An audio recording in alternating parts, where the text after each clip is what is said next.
Everyone, it's Tango Oscar Mike. Just thought I'd give you a little update. I just got back. Me and my wife took a little trip across the border here from Pennsylvania into Ohio, and we visited a couple of parks. I wasn't there to do ham radio. I did take my 705 Go kit with me, but it was our 20th anniversary, so we were there really to do some hiking, which has become one of our favorite hobbies. We went to West Branch State Park, and we hiked about 9 miles there. It's mostly mountain bike trails that are maintained by mountain bikers, but it's a really nice trail system. Some of the hiking is a little rough for hiking on foot, but as far as some mountain bike trails for good, some technical mountain bike trails, I highly recommend it. So definitely check that out. It's a beautiful lake there too. Augie actually went for a swim in one section of the lake. We're on where the trails are kind of on the windward side, so all the scum and stuff blows that way. And Augie went for a swim there because he was so hot. That's the other thing. We almost didn't go because the weather was supposed to be so bad. They kept calling for thunderstorms every day, but our hotel room was non-refundable, so we went anyhow. We didn't get any rain. We got a slight drizzle on the first day, and that was it. Literally nothing else. From there, we went to the Cuyahoga Valley National Forest or National Park, which has a lot of rock formations and stuff to see. It was really some great scenery and some great hiking. There's a place there called the Ice Cave, and it's blocked off. You're not allowed in it because it's a bat habitat, and they're trying to save the bats. But just standing in front of that cave, you would not believe the cold air coming out of that cave. So I'd like to know more about that cave. I should look it up. But the hiking there was fantastic. We did 11 miles. I did make a mistake. I wore regular socks in my hiking shoes instead of the hiking socks that I had taken. And by the end of the 11 miles, I had pain right at the base of my toes, right where the meaty part of your foot is. I could feel it there. I thought I was getting blisters, but I was actually okay. And the next day we hiked a little more up to the Brandywine Falls. But it was a good trip. And I may insert some photos here and there to show you a few things there. But I did take the 705 in this little, this is a Harbor Freight Apache 28 case. Now, even my KX2, I have in a larger 3800 case, but I found that I was able to put everything I need in this one case. So, the AMCOM IC705 is in here. I've been using the radio a lot. I've been hunting a lot of parks on the air from home, and I've been trying to use it with just the internal battery, meaning I'm only using 5 watts. I've also been participating in some regional and national nets with 5 watts, and it's been working great. I've been getting great audio reports without any trouble. I have pretty much everything in here. A couple of accessories that I've added. One is the Manfrotto Mini. This is nothing new. Josh from Ham Radio Crash Course recommended this, and I checked it out. And it's really nice. It's nice to put this on the 705 and elevate it off the table. You push the button, you can rotate it any way you want. But it's really nice, and it's so small when it's folded that it fits perfectly in this case. As you can see, the spot there on the side with all my other wires. This is the Heil headset adapter for my headset, and like other Heil stuff, it's made really well. The only complaint I have with this is that the push to talk button isn't a jack, it's a button, and it's really short, so you only can be this far from the radio with the push to talk with your headset. I wish it was just a little bit longer, maybe 12 inches, just so you didn't have to hang out right next to the radio. But it's made well. I got somebody else sent me some information. They got a message from Hal saying that Hal was going to make another adapter with the 1/4-inch jack on it, so it can be compatible with all the Hal push to talks and foot pedals, your standard foot pedal switch. So I don't know if I would rather just have this a little bit longer, and I've thought about cutting it. I don't know if this is shielded in here, and I'd hate to cut it if it was, but just cutting it and extending it, the button does work nice. And it's molded there, really, it's really well molded, and I just hate to cut and ruin the cable. I can cut it and solder it and shrink wrap it and everything.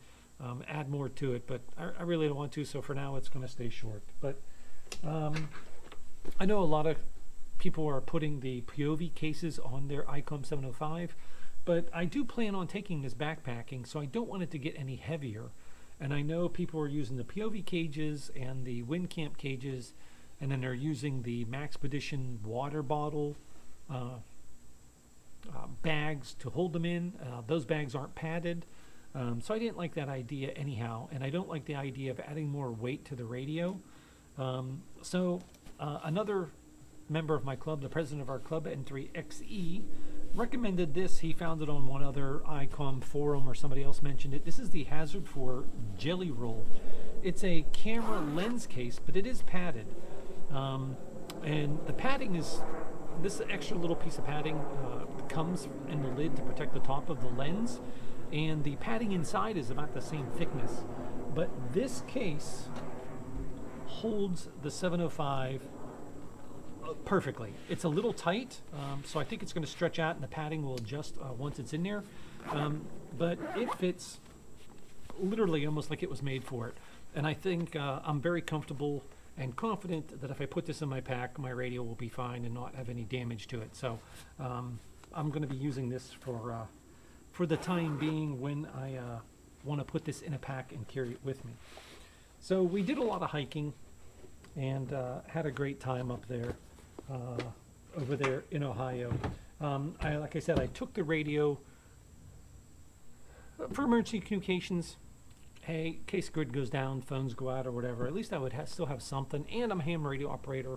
I thought maybe I might get some time, but we were there to hike. We hiked over 26 miles in the 3 days that we were out there hiking, and lots of elevation.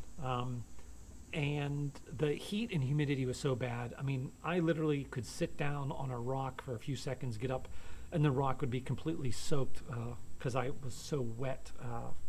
It was just hot. And after hiking those long distances and getting back to the truck, I just didn't feel like doing ham radio. My Tacoma generates a lot of RFI in the truck. Even if I'm not using the battery in the truck, I'm not hooked to the truck in any way, even if my antenna is external to the truck, I could have the radio and everything, and I could be 10 feet from my truck. The Tacoma still generates, when it's running, generates so much RFI. It's like S9. You can't use your radio, so it's not like I could sit in the truck with the air conditioner on and play radio. So this just wasn't that kind of trip anyhow, so I opted not to. But talking about emergency communications and emergency plans, I know you've probably seen the FBI release, or if you haven't, go look at Project Veritas. They released a document from the FBI. It's a pamphlet that they use for training. It's front and back, and it talks about MVEs, and it's militia violent extremists. And they have some of the symbols on it that are associated with that, like the Gadsden flag, the Betsy Ross flag, sayings like a well-regulated militia, or come and take it. In fact, the FBI was recently called to testify in front of Congress, and Senator Ted Cruz confronted him about it. One of the flags is, I guess, the Texas battle flag, and it says "come and take it" on it. And Senator Cruz took off his cowboy boot and actually has the flag on the back of his boot. But this FBI document is calling that an extremist symbol. And there's been quite a few videos. I know other YouTube channels, The Warrior Poet, Iraq Veteran 88, they've done some videos on this, but they didn't show the flip side of the page, which Project Veritas also published. And that page actually lists some organizations that are associated with this. And one is the 3 Percenters. One is the Oath Keepers. And if you want to look up more about those, go ahead and look it up. But the other one that's on there is American Contingency. And if you remember, American Contingency was at Dayton. KM4ACK talked to them and did a video. Josh has done a video about American Contingency, and I know some others have as well. I actually stopped at the American Contingency booth. I have known a lot about them for a long time, but I had heard before that the FBI had gotten involved, that there were some people inside that group that were causing problems and basically calling for violence and revolution or whatever. And since then, that organization was completely revamped, and that's what was expressed to me. And if you follow Mike Glover, the Army Green Beret, who has his own business, he has Fieldcraft Survivor, which Josh has done several videos with. They've cleaned all that out, and they've kind of started over, and a lot of those people are gone. And Mike Glover even says in his video, which I'll post a link here somewhere to, that he turned those people over to the FBI because they were people who wanted to be part of a terrorist organization. But anyhow, I talked to them at Hamvention, and I've seen some other stuff, so I decided to join, and I actually joined shortly out of Hamvention, and I believe quite a few other people did too. Thus the AMCOM shirt that I proudly wear. AMCOM is not political. If you join it and then you get access to the private forums and everything, I've been on there since late April, and I don't think there's been a single political post. That's not what it's about. And I believe people from both sides of the political party are welcome. They just don't talk about politics. It is about being prepared. And that means being prepared for floods, hurricanes, tornadoes, whatever item that may affect you. And you want to be prepared for it. And you want to learn more about different groups. And they have different talk groups within American Contingency, and I belong to a lot of them. There's a medical group to talk about being prepared medically, whether it's wound care, accident care, having med kits in your truck and stopping and there's an accident, how to help people. There's a group for gardening. There's a group for canning. Both of those groups have helped me out. I have a garden this year, which I've showed in some other videos, and I just recently canned some of my first stuff ever. I canned some pickles for my wife. I'm hoping they come out delicious. We also harvested a bunch of zucchini, which we've ate a bunch of zucchini. We just had zucchini tonight again. And I cut it, froze it on cookie sheets, and then I vacuum sealed it in bags to try to preserve it. And hopefully we'll have zucchini that we can eat later on. What else do we get out of there? Oh, tomatoes. I got tomatoes. Plan on making some pizza sauces and canning that. And I still have a bunch of carrots, and we're hoping to get a little bit of corn out of the garden as well. So we're still working on it, and there's still a lot more tomatoes to be harvested. So, but yeah, I did my first canning, and it was partially because of American Contingency and other people. I have a good friend that's also been helping me with the canning and gardening. He's kind of inspired me as well. But American Contingency has more. There's a mobility group that that talks about outfitting your vehicle for overlanding or just for everyday emergencies. You know, if you see an accident on a road or you're in an accident, is your first aid kit in the back of the truck, or is it somewhere that if you're in an accident and you are trapped in your vehicle, could you reach your first aid kit? Do you carry a fire extinguisher? That kind of stuff. There's a group for alternative power, which includes wind, solar, water, whatever you're interested in. There's a group to talk about that. There's also firearms groups. I mean, firearms education is a big thing, but you can join American Contingency. It's like $5 a month, but to stay and to have access to some of these other groups, they do require you to be vetted. And to be vetted, I think that it's like a $20 charge. Basically, it's a background check. They use a third-party company to run a criminal background check. They also do I can't remember the name of it, but it's a check to make sure you're not a pedophile. It's if you want to work with children, if you're a teacher, or if you want to work with children, you have to have the same background check. But what that ensures that everybody on the website is a real person and not just somebody there to, spread rumors and cause trouble, which I think a lot of websites are. Facebook, I've been on Facebook for over a year. People just post the same political crap over and over again on both sides.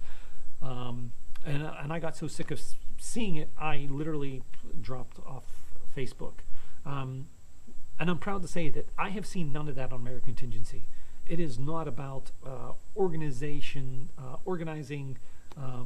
riots or anything like that. It's about organizing people in your group, in your community, to be prepared and to be able to help each other if a disaster would occur. If you've seen any of my other videos, we had a severe ice storm here this winter. We lost power for almost 3 days. I went up and cleared trees off the road. Some of my neighbors came out and helped. I cleared driveways when it's snowing. We have some elderly people that live in the neighborhood, and I help clear their driveways in the winter when it's snowing, just to take care of them. So I believe in taking care of your community, your neighbors, and just being prepared for whatever may come. We all know that first responders and the police forces now are stretched so thin that they can't always be there the moment you need them. So it is wise to be able to take care of yourself. And I firmly believe that, and I think that's the motto of American Contingency, is really to build reliance on yourself and to help other people who may need help in your neighborhood. You know, you're traveling or whatever. When we were traveling through Ohio and everything, it's kind of a peace of mind. It's kind of like I have AAA too, but American Contingency is kind of like AAA for preppers. So if you're somewhere, something happens, you're in another state, something happens, you need help. You know, there's a natural, say you're traveling and there's a tornado where you are and everything gets wiped out, and you're stuck in another state and there's a tornado, you don't have a place to stay, your vehicle's damaged, whatever. The chances of AAA getting to you in a short amount of time is pretty thin, but maybe another person, maybe a member of American Contingency who lives in the area may be able to help you out. And that's what I think it's about, and that's what I'm interested in. I mainly joined American Contingency because of their ham radio section. They have a whole section for ham radio, and they do nets during the week. They have a Sunday night 20 meter net or 40 meter net. Yeah, 40 meter net. There's a digital net. That's the one on Sunday night. They do a JSA call net. The other digital net, they use FL Digi. Tuesdays is their WinLink day, where they send a WinLink message to a specific address. And then there's some other voice nets, and they also do Zello nets. And I know Zello really isn't ham radio related, but they're using it to get people familiar with the way nets are run and to encourage people to get their ham radio license. So they could, if the grid goes down, Zello goes down, ham radio is about your only choice at that point, if there's no other communications. So I like what American Contingency is doing. I've seen nothing to indicate there's some other deep ulterior motive other than being prepared and taking care of your family. And I'm going to stay a member. Just because of this FBI thing, I'm not going to drop out. There has been an influx of members since that's come out. A lot of people have joined. It kind of brought attention to the group. Maybe they're all FBI agents. I don't know. But I can tell you that there's nothing going on with that. In fact, they preach avoiding demonstrations or protests. Those are not good places to be, and I honestly believe that. I don't believe that any good comes from any protest these days. One, either there's extremists in that group that are there to cause violence and cause trouble, and then it looks bad for whatever you're protesting against and turns people against you.